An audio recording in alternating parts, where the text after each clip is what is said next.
Nasa mundo ako ng mga tao. Kailan lang, ang pangarap ko lang ay makapagtapos ako ng pag-aaral ko kasama mga kaibigan ko. At ang gusto ko lang mabigyan ko ng magandang buhay ang Lolo Javier at Nanay Mona ko. Akala ko noon parang ang gulo-gulo na sa amin sa Distrito 6. Pero nung nakarating ako dito sa Encantadia,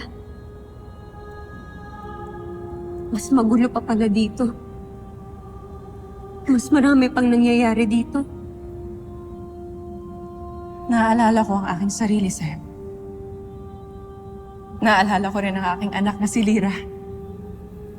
Gaya ng sinabi ko, lumaki din ako sa mundo ng mga tao.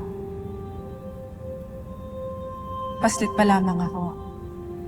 Ipinatay sa aking harapan ng aking ama, si Rakim. At simula noon,